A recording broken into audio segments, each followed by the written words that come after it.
The second mark of a committed Christian is painful sacrifices for Christ. There ought to be some scars.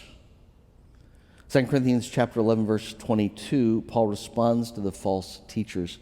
Apparently they have been trying to compare heritage and thinking, well, Paul's not doesn't have the resume that we do in heritage. And so he says, are they Hebrews? I am, so am I.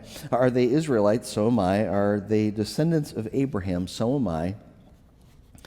Paul says if they want to compare credentials based on heritage, mine are second to none. But when Paul gets serious about his credentials, he doesn't go to his bloodlines. He talks about his blood spilt. Verse 23, are they servants of Christ? I'm talking like a madman. I'm a better one. With far more labors. One of the marks of a committed Christian is you work hard for the sake of Christ. Many more imprisonments, far worse beatings, many times near death. 5 times I received the 40 lashes minus 1 from the Jews. 3 times I was beaten with rods. Once I received a stoning. Now, the 40 minus 1, that whole deal is, according to Old Testament law, you could only give somebody 40 lashes. If somebody inflicted more than 40 lashes in the punishment, that the one giving the lashes would actually receive as many lashes as he had given out. So just to be safe, so you don't give somebody 41 lashes, the rabbi said only give 39 lashes. Must have been a great relief knowing you only had 39, not 40. Can you imagine being beaten like that 5 times? I think after the first time I got 39 lashes, I'd say, I didn't sign up for this. I think I'm going to choose another profession. I'm just trying to serve Jesus and I get these beatings 5 times. That's torture. And you thought listening to a sermon for 35 minutes was rough. Paul says, you want to know my credibility? Look at my back. Look at my scars. Verse 25, 3 times I was shipwrecked. I spent a night and the day in the open sea. Have you ever been in the open water alone?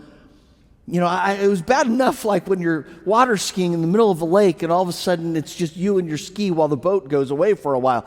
I remember being in the middle of Tampa Bay one time, about 2 or 3 miles out distant from shore, in a small boat racing and thinking, I would hate to be out here in this water with a life jacket on. Can you imagine being shipwrecked? Night and day in open sea. Paul says 3 times I was shipwrecked. Why? Because nothing matters more than the kingdom. Because Jesus said, go and make disciples. Paul goes on, verse 26. On frequent journeys. They say Paul was on, people didn't like to travel on ships in those days because they were so dangerous. They count 18 different journeys that Paul spent on ships alone.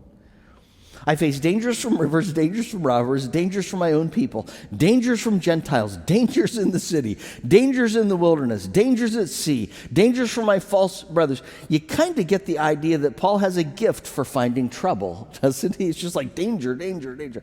Toil and hardship, many sleepless nights, hunger and thirst, often without food, cold and without clothing. One thing you got to say about Paul is he certainly was not a scar avoider. One of the marks of a committed Christian is sacrifice. You read the book of Acts, you see Paul, you see scars.